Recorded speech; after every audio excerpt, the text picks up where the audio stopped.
किंतु आदि काव्य श्रीमद् वाल्मीकि रामायण में राम जी ने, अब देखो, ज्ञान वाला जो साधन है, कर्म वाला जो साधन है, उपासना वाला जो साधन है, उसमें विक्षेप सही नहीं है।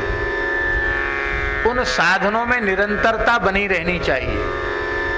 पर शरणागति कितनी ऊंची चीज है, इसका ध्यानाकर्षण किया जा रहा है कि भगवान कह रहे हैं उसमें बार बार करने की आवश्यकता ही नहीं है। कोई व्यक्ति, धर्मनिष्ठ व्यक्ति, ऐसे हमारे जैसे तो कोई बात नहीं, जो वस्तुतः धर्मशील हैं, सत्य प्रतिज्ञ हैं, सत्य के उपासक हैं, ऐसे कोई धर्मनिष्ठ व्यक्ति अपने हाथ में एक बूंद जल लेकर कोई संकल्प कर लें तो प्राणपण से पूरी शक्ति लगा करके उस संकल्प की पूर्ति करना चाहते हैं। पर भगवान ने सोचा प्रपन्न जन परित्राण का संकल्प हमको करना है, एक बूंद जल से क्या काम चलेगा। तो भगवान ने अगाध जलराशि समुद्र को साक्षी करके कहा, सकृत एव प्रपन्नाय तवास्मीति च याचते अभयम सर्वभूतेभ्यो ददाम्येतद् व्रतम मम। इस पूरे श्लोक के व्याख्यान की आवश्यकता नहीं है, सरलार्थ इतना ही है कि जो जीव एक बार, केवल एक बार, तब अस्मि इति च याचते,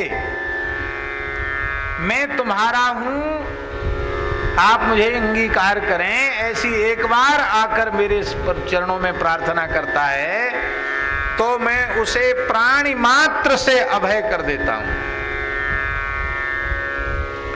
अभयम सर्वभूतेभ्यो ददाम्येतद् व्रतम, एतद् मम व्रतम, यह मेरा व्रत है, यह मेरी प्रतिज्ञा है, यह मेरा संकल्प है। आश्रितों के रक्षण का व्रत भगवान का ही, यह भगवान स्पष्ट कह रहे हैं। और महाराज जी ब्रजलीला में ब्रजवासी, गोप गोपी और गाय, ये भगवान के परम आश्रित हैं। भगवान इनकी रक्षा का व्रत हमारा है, ऐसा कह रहे हैं। तस्मान मच्छरणम गोष्ठम मन्नाथम मत्परिग्रहम गोपाये स्वात्म योगेन सोयम में व्रत आहिता। भगवान यहां भी कह रहे हैं कि यह गोष्ठ, इसका एकमात्र रक्षक मैं ही हूं, मैं ही इसका एकमात्र स्वामी हूं और यह मेरी एकमात्र संपत्ति है।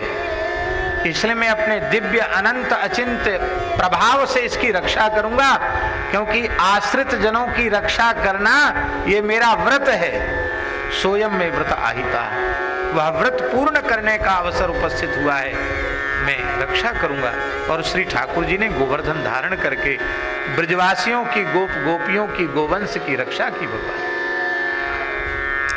तो भगवान शरणागति के लिए ये नहीं कहते कि बार बार, कोई एक बार शरणागति हो गई बस उसी से काम चल जाएगा। यह एक विशेष बात है। इसलिए ऐसा लगता है कि प्रपत्ति करने वाले को कर्म ज्ञान उपासना सभी का त्याग कर देना चाहिए। हम बार बार सावधान कर रहे हैं कि ये बात आगे और बढ़िया से स्पष्ट करेंगे, इसलिए आप थोड़ा धैर्य रखें। आत्मा और परमात्मा के संबंध को जानने वाले जो महानुभाव हैं, वे बड़ी दृढ़ता से इस सिद्धांत को स्वीकार करते हैं कि प्रपत्ति से अतिरिक्त जितने उपायांतर हैं वे सब प्रपत्ति को शिथिल बनाने वाले ही हैं, प्रपत्ति के विरोधी ही हैं। इसलिए उनके अनुष्ठान से प्रपत्ति व्यर्थ हो जाएगी, अतएव उनको दूर से ही प्रणाम कर लेना चाहिए, उनको करने की आवश्यकता नहीं है।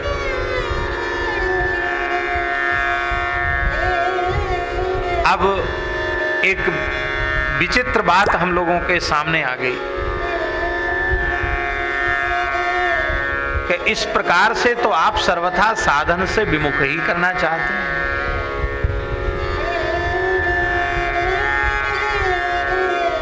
और अपनी परंपरा में भी ज्ञान कर्म उपासना में प्रवृत्त साधक ही देखे गए हैं, देखे जाते हैं, और उनसे उनको लाभ भी होता है, और वो शरणागत भक्तों की श्रेणी में भी हैं। ये तमाम बातें हमारे चित्त में कौंध जाती हैं कि अरे भाई, इनके सर्वथा निषेध को क्यों कहा जा रहा है? जब सर्वथा निषेध ही है तो फिर अपने पूर्वाचार्य चरण ये सब करते हुए क्यों दिखाई पड़ते हैं? अब देखिए,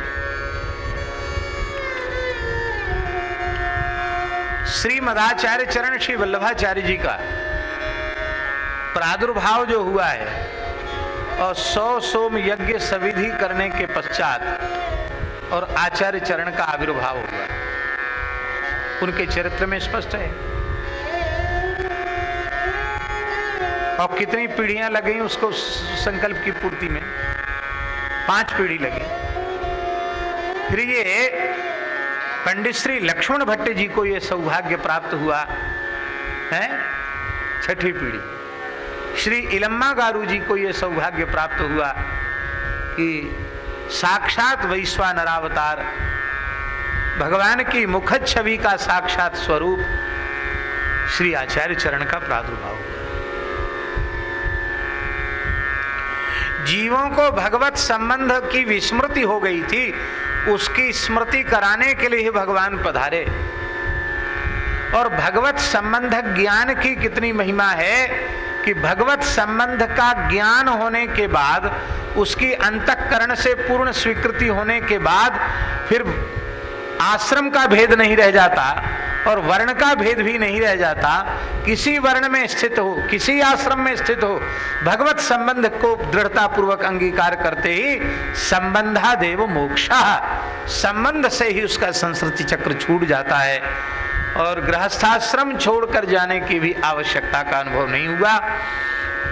निवृत्ति में भी प्रवृत्ति हो जाती है, पर धन्य है आचार्य चरण का सिद्धांत, जहां प्रवृत्ति को भगवद अर्पित करने के बाद प्रवृत्ति भी निवृत्ति से बढ़कर हो गई। अब देखो, आज भी परंपरा में सब संध्योपासन करते ही हैं, तर्पण श्राद्ध आदि भी करते हैं। और हमारे कुंभ में एक वल्लभ कुल के आचार्य चरण का शिविर लगता है, उनके आगे सोमयाजी लगता है। आज भी उनके आगे सोमयाजी लगता है और वो वैदिक अग्निहोत्र करते हैं।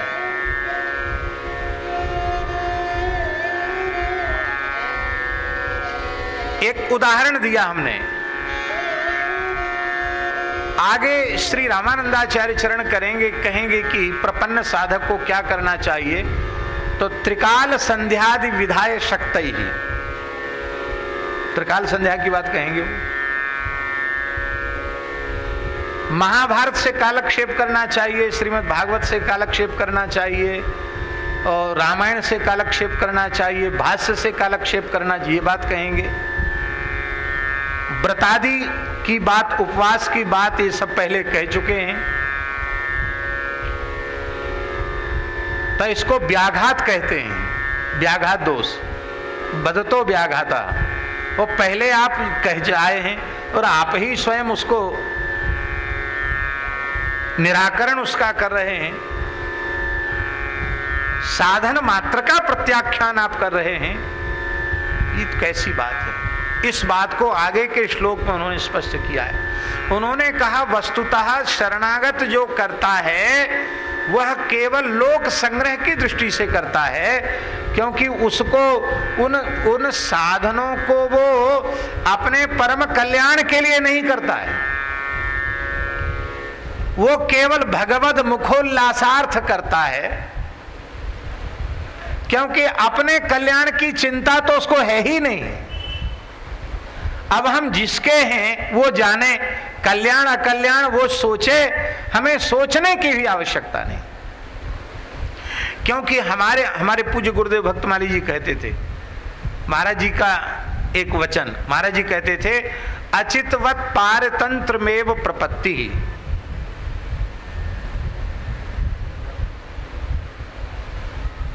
अचेतन पदार्थ के समान भगवत भागवत पारतंत्र को स्वीकार कर लेना, इसी का नाम है शरणागति। अब ये श्री जगन्नाथ जी का गमछा है, जगन्नाथपुरी जगन्नाथ भगवान का वस्त्र है ये। अब ये गमछा हमारी इच्छा के अधीन है।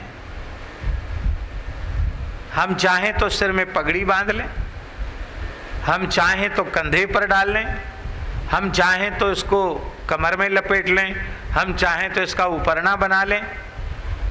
ओ महात्माओं तो महात्मा ही होते हैं। लंगोटी छोटा कपड़ा होता है, या उड़ गया, या किसी ने कोई बोरी वोरी बांधने के लिए सूखती हुई लंगोटी उठा ली। अब लंगोटी बिना तो काम कैसे चले, तो अचला गमछा जो उनके हाथ में है उसी के फाड़ दिया और पहन लिया, लंगोटी हो गई। लंगोटी में कौन सा दर्जी के पास जाना है, गमछा फाड़ा लंगोटी तैयार। तो ये गमछा ये नहीं कहेगा कि मेरा अपराध क्या था, आपने हमारे 4 टुकड़े कर दिए। अथवा हम इसको किसी को दे दें तो भी यह नहीं कहेगा कि हमको क्यों दे दिया गया, हमारा अपराध क्या था, हमको पृथक क्यों कर दिया। हम सर्वथा श्री ठाकुर जी के अधीन हो जाएं, ठाकुर जी के जनों के अधीन हो जाएं। पूज्य आचार्य श्री कृपाशंकर जी कहते थे कि जीव भगवान का भोग्य तो है, इसमें कोई संदेह नहीं है, पर वह भोग्य जीव भगवान के उपभोग के योग्य, उसमें भोग्यत्व आता तब है जब संत सद्गुरु का अनुग्रह उसे प्राप्त हो जाता है। जीव जो है खेत में पैदा हुए धान के जैसा है, पर संत सद्गुरुदेव उस धान रूपी जीव को कूट करके उसके दोनों छिलका अलग करके हैं, ज्ञान कर्माद्यनावृतम, ये दोनों छिलका इनको अनावृत करके आनुकूल्य ने कृष्णानुशीलनम भक्तिरुत्तमा, और फिर उसको चावल बनाकर जब चावल बन जाता है तो बढ़िया प्रेम के दूध में और मधुर भाव की मिश्री डाल करके और बढ़िया अधोटा दूध की खीर बनाते हैं और ठाकुर जी को भोग धराते हैं। ठाकुर जी पाते हैं, ठाकुर जी के जन उसका आस्वादन करते हैं। वो कहते थे शास्त्री जी, आचार्य श्री कृपाशंकर जी, अयोध्या वाले महाराज जी, वो कहते थे कि हमको सिद्धोस्मि न गृहीतोस्मि भवता करुणात्मना श्रावितो यच्च में साक्षात् अनादि निधनो हरिहि। इसका अर्थ यही समझ में आता है कि वस्तुतः मैं तो खेत में पैदा हुए धान के जैसा था। हे समर्थ सद्गुरु श्री सुखदेव जी महाराज, आपने मेरे जैसे धान जैसे इस जीव को आपने सुंदर खीर बना करके श्री कृष्ण के भोग्य बना दिया, हव्य बना दिया, हविष्य बना दिया आपने। भगवान इसको ग्रहण करें, इसके योग्य बना दिया। तो वो जो कुछ करता है वो लोक संग्रह के लिए करता है। उसकी अवस्था तो ऐसी है, वो कुछ न करे तो भी उसका सब कुछ हो गया, लेकिन निकट वाले उनके अंतःकरण की स्थिति तो वैसी है नहीं। हम तिलक न लगावें, मान लो हम समझें कि कोई अब आवश्यकता तिलक की नहीं है, क्या है तिलक, मत लगाओ। हम तो मान लो किसी भाव के आवेश में आकर तिलक लगाना छोड़ दें, पर जो देखा देखी तिलक लगा रहे हैं वो सब पहले ही बोले भाई तो गुरुजी ने बहुत अच्छा किया, छुट्टी मिली, इतना गोपी चंदन खर्च हो जाता है, इतनी रोली खर्च हो जाती है, अच्छा हुआ छुट्टी भाई है, हाँ समय खर्च हो जाता है। ऐसी बात कहते हैं हम लोग, समय खर्च हो जाता है, जैसे मानो हमने समय की कितनी कीमत समझ रखी हो एक एक क्षण का उत्तमोत्तम उपयोग हम करते हैं। ऐसा है? तिलक लगाने में समय लग गया, कितना समय खर्च हो गया।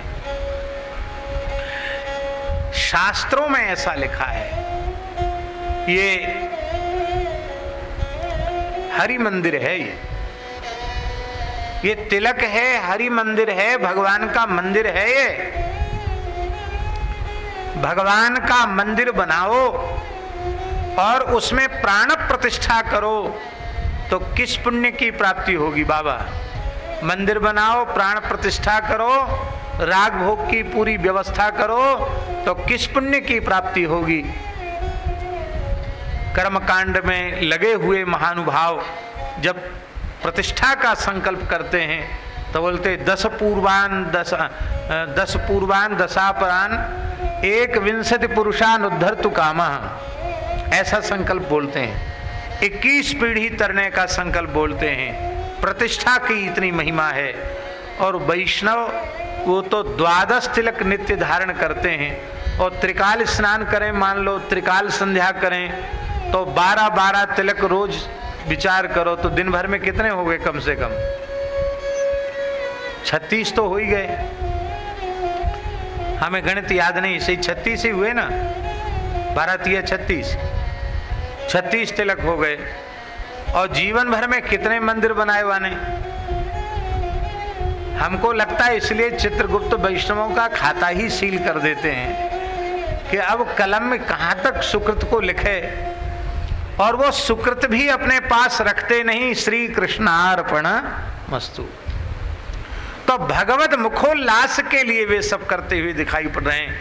वस्तुतः और कोई प्रयोजन नहीं है। दूसरा प्रयोजन है, एक प्रयोजन है भगवत मुखोल्लास, क्योंकि भगवान की बनाई व्यवस्था है। भगवान की बनाई व्यवस्था का हम आदर करेंगे तो भगवान प्रसन्न होंगे। एक तो ये है। दूसरी बात ये है कि भगवान की बनाई हुई व्यवस्था का हम आदर नहीं करेंगे तो हमारे देखा देखी और लोग भी इसका तिरस्कार कर देंगे। इसलिए लोक संग्रह की दृष्टि से हमको इसको करना चाहिए।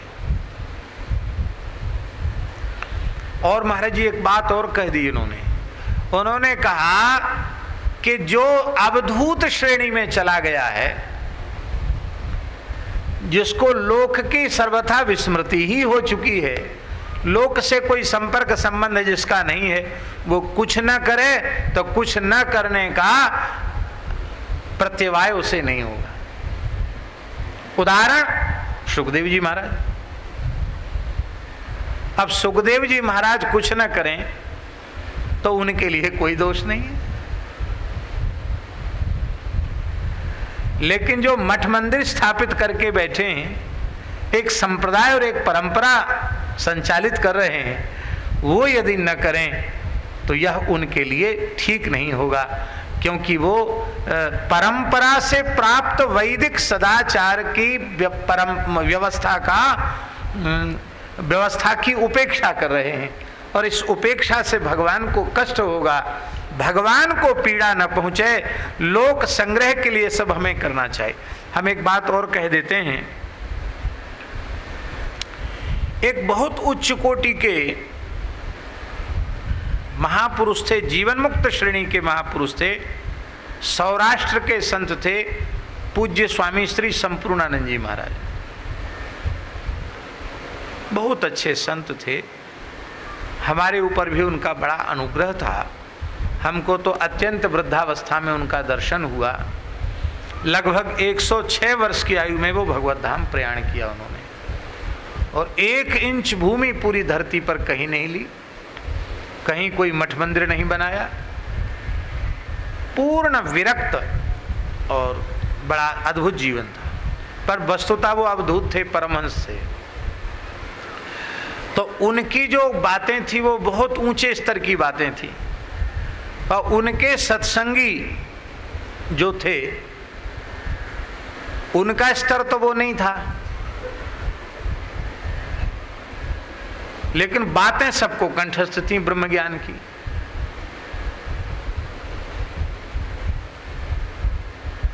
तो बाबा तो संपूर्णानंद बाबा तो निश्चित ब्रह्मज्ञानी थे, इसमें कोई संदेह नहीं। पूर्ण ज्ञानी थे, पूर्ण भक्त थे, लेकिन उनके पास बैठने वाले लोग तो वैसे नहीं थे। वो तो देह गेह में आसक्त पुरुष ही थे, पर बार बार सुनते सुनते ब्रह्म ज्ञान की बातें सबको कंठस्थ हो गई थी। इसलिए न किसी के हाथ में माला झोली, न किसी के मस्तक पर तिलक, न किसी के गले में तुलसी, सब कुछ परमात्मा है, मैं भी उससे भिन्न नहीं हूं, बस यही सब बातें सबको याद थी। और ठाकुर जी की लीला है, हमारा उनका मिलन हुआ, संपर्क संबंध हुआ, तो बहुत अनुग्रह किया उन्होंने। तो बोले महाराज आप सत्संग कराइए। हमने कहा ठीक है। हम तो भाई वृंदावन में निवास किया, संतों के चरणों में निवास किया, तो हमको तो लाभ हानि का विचार ही नहीं है। हमको तो नाम लेने से क्या होगा इसके भी विचार की आवश्यकता नहीं है। तिलक लगाने